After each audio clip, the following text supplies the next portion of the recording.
काल रात्री वसईला नवीन माल उतरला आहे हे समजताच डिटेक्टिव्ह सानवी आणि टीम वसईच्या दिशेने रवाना झाली.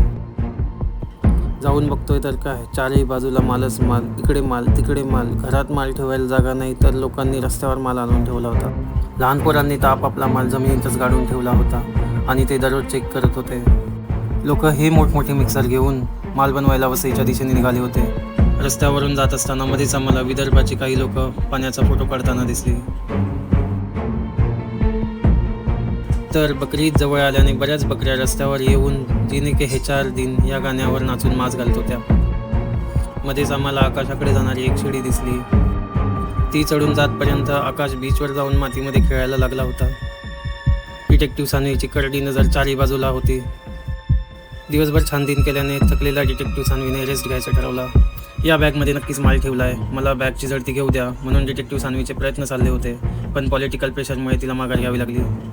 2 तासांमध्ये अचानक पाणी कसं वाढलं याची चौकशी सानवीने पूलमधल्या लोकांकडे केली. मीनवाईल नेपोटिझम नको म्हणून आईची पण गपचूप झडती घेऊन टाकली.